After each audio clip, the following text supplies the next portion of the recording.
Alors, ça devait quoi d'être que le jour d'aujourd'hui soit le 10 mai?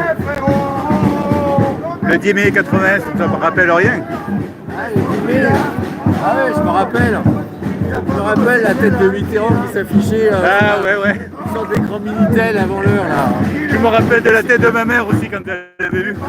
Ah ouais, moi j'étais content, ouais. Elle n'était pas contente, elle. Ah ouais. Ah non, elle faisait la tête. Ouais.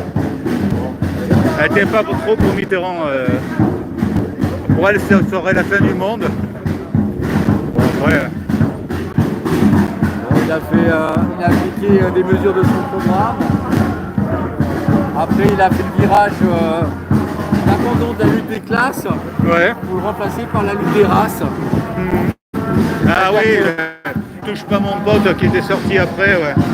Pour rester au pouvoir, c'était pas possible en gardant le programme socialiste avec les États-Unis de Reagan, le Royaume-Uni de Margaret Thatcher, la pression des banquiers.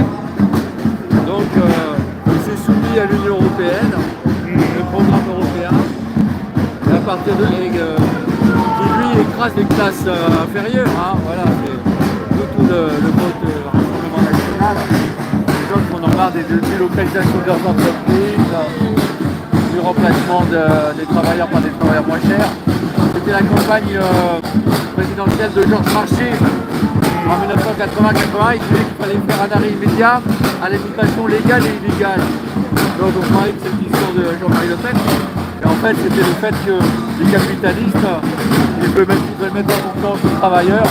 Et donc normalement, le Parti communiste était contre au début des années 80. Et donc voilà, il y a eu le virage capitaliste libéral de Mitterrand, les ministres communistes qui sont partis, le remplacement de Mauroy par Fabius. Ouais. Qui est resté encore longtemps, lui. Hein. La fabrication des SOS racisme à l'Élysée, avec Jean-Louis Bianco, Arlène Désir, Pierre Berger, Jacques Attali. Je raconte dans Verbatim. Et l'invention aussi du méchant Jean-Marie Le Pen. Voilà. Et donc on fait croire que le problème c'est le racisme et l'antiracisme plutôt que la lutte des classes. Et voilà, on fait inviter Jean-Marie Le Pen à la télévision pour faire monter le RN et que la droite soit divisée. On met la proportionnelle, justement on parle de la proportionnelle là, pour les élections législatives. On l'a eu en cas de 86 à 88. Donc pour limiter la caste du Parti Socialiste et puis diviser la droite et l'extrême droite. Voilà ce que ça a fait. Hein. Mitterrand, il y a plein d'anciens qui étaient très méfiants. Hein. Et la suppression de la peine de mort par Badinter. Voilà. Bah, déjà, j'avais justement parlé, il a été ministre de la Justice sous la 4ème République. Bah, là, il y a peine de mort des anticolonialistes algériens, il y en a eu. Hein. Tout ça. Oui, c'est vrai que ministère de la Justice. Pasqua, disons, lui, faisait sa petite peine de mort à sa façon, on va dire. Hein. Et donc quand il y avait quelque chose... Après, bon, je suis pour la suppression de la peine de mort. Déjà, rien que les erreurs judiciaires. moi, je suis quand même pour que le peuple décide, quand même. Hein. Oui, ça c'est personnel. Mais après, moi, je suis pour que ce soit par référendum. Hein. En voilà. Suisse, après, toi, tu voteras ce que tu veux. Hein. Et en Suisse, après, ils ont le référendum. Ouais. En Suisse, ils ont le référendum d'initiative citoyenne. Bah, la peine de mort, ils l'ont pas. Hein. Les gens votent contre. Parce que après, pour qu'il y ait un débat pour décider de la peine de mort, il faut l'égalité du temps de parole médiatique du pour et du contre. Et c'est pas du tout sûr que même si les gens ils peuvent dire on est contre, on est pour la peine de mort, tout ça, parce qu'ils sont énervés par certains crimes. Mais quand il y a un débat, on dit écoutez, regardez par exemple toutes les affaires, bonjour, toutes les erreurs judiciaires, parce que là, je voyais, je cumule un petit peu justement les plus grosses erreurs judiciaires. Il y a des gens, par exemple aux États-Unis, un gars qui est sorti de prison au bout de 48 ans, il était innocent. 48 ans de prison. Ouais, il aurait été condamné à mort, bah voilà, c'est même plus réparable. Ouais, c'est sûr. Comme c'est.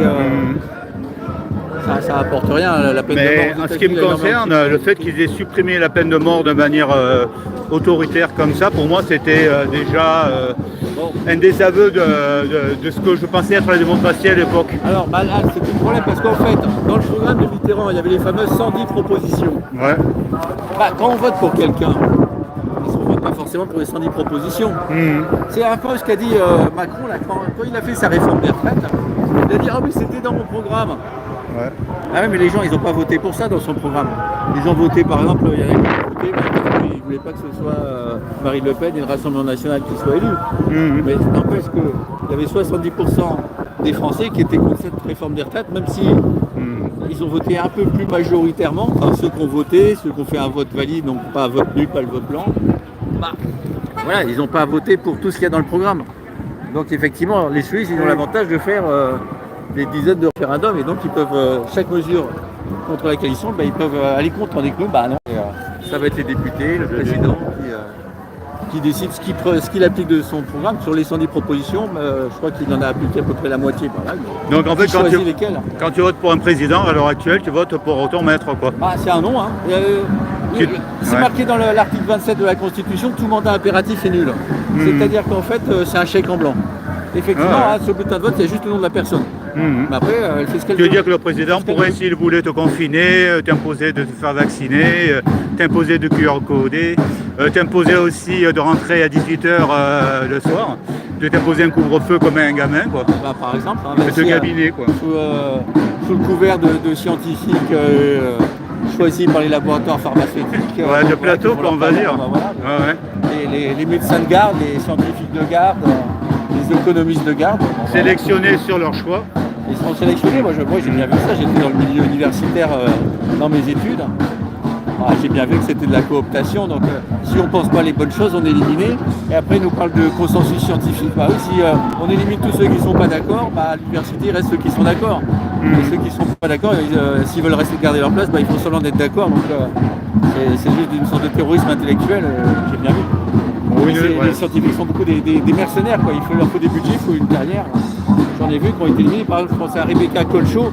Elle ne croyait pas, au bout de 10 ans de travail mathématique sur le sida, elle n'a plus cru à la version virale du sida.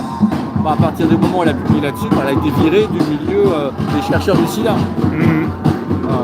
Ça se passe comme ça. Ouais, c'est ça. Et bien sûr, on nous fait la science une sorte de religion, mais c'est une activité humaine où la corruption, le clientélisme existe comme partout ailleurs. Donc ce n'est pas un domaine idéal de la vérité pure.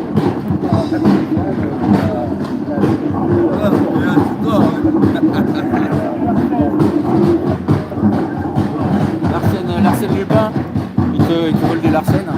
Ah, l'effet Larsen. Là, t'as ton collègue.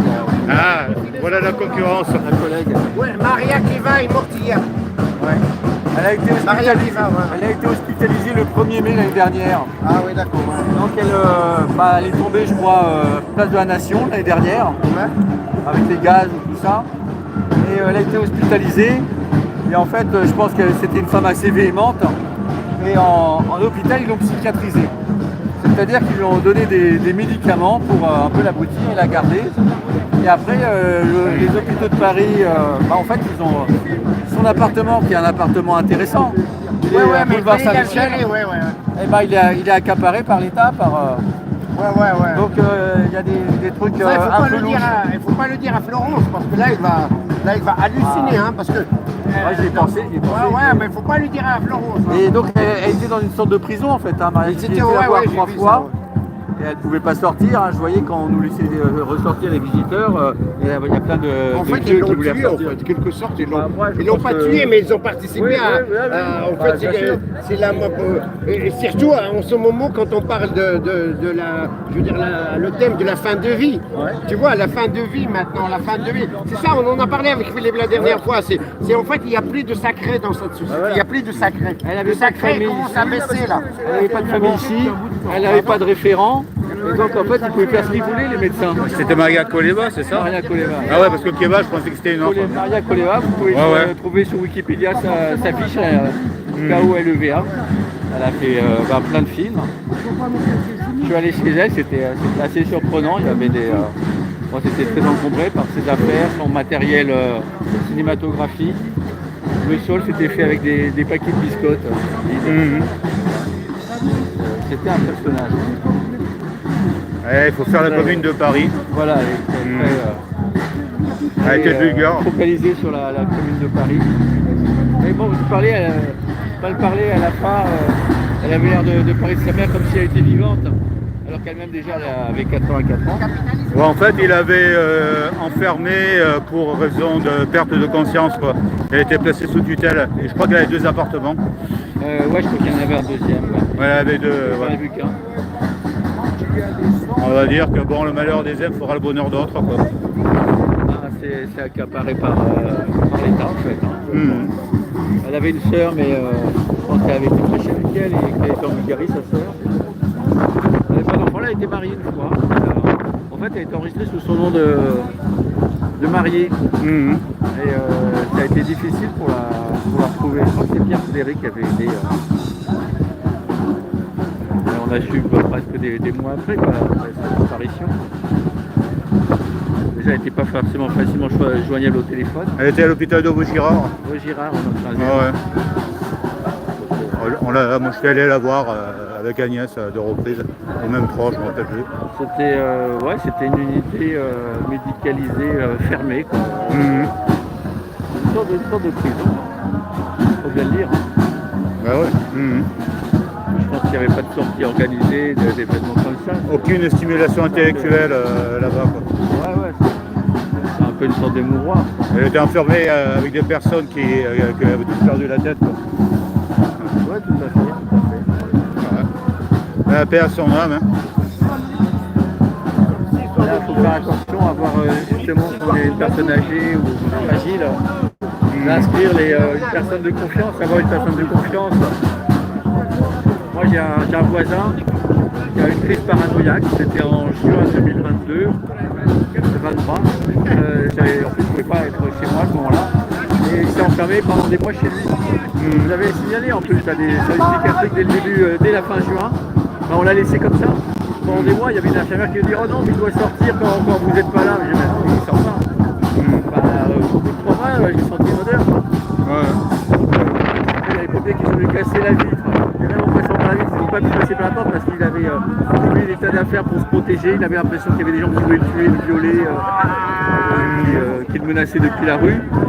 Donc là, assez bruyant. Et voilà, des bons 3 mois comme ça, sans être acheté à manger. Donc personne d'autre avait secté, il avait même changé la serrure pour lancer. Il était un peu paranoïaque. Donc il est mort de faim chez lui, alors. Ah là, personne n'avait les clés. Son frère est venu le voir peut-être quelques semaines avant son décès. On n'a pas mesuré la gravité du corps, on avait ses clés. Et donc même quand le pompiers sont rentrés par fenêtre, ils ont cassé comme un bon, etc. parce qu'ils n'arrivaient pas à trouver la clé de chez lui, ils n'arrivaient pas à trouver la porte de l'intérieur.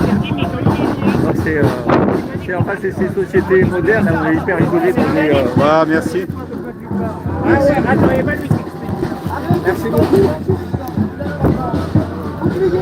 Bon petit chocolat que je mangerai tout à l'heure. Je pense que je vais manger là parce que ça va chauffer là. Ouais. C'est une belle journée. Après le samedi dernier qui était assez spécial, Ouais, c'est vrai. Là, on a le beau soleil, ça se trouve, ma place d'Italie, les créneaux de 3 cm. C'est vrai qu'en moyenne, entre les 2 samedis, c'est bon, quoi. Mais bon, là, ouais, c'est vrai, la température est grave. Le vent, c'est vrai que là, pour filmer, c'est pas évident, quoi. Je sais pas si, Il faut que je te dise, il faut que tu aies un micro avec une bonnette. Ça, Alors, voulez-vous vraiment arrêter d'annuler? Je ne veux pas arrêter. Ça doit coûter 10 €, hein. Microphone, Rode, tout ça. Ouais. Moi, ce qui me gêne, c'est l'emballage. Tu vois. Enfin, disons, c'est comme je fais tout à pied habituellement, plus je porte, plus je suis chargé, quoi. Ça pèse 5 grammes, ça, hein, microphone. Ouais, Avec c'est vrai, ouais. une petite pince, tu peux le mettre à ton col. Moi, c'est vrai qu'à l'occasion, je la ferai comme Bouchard. Je m'inspirerai de sa bonne idée.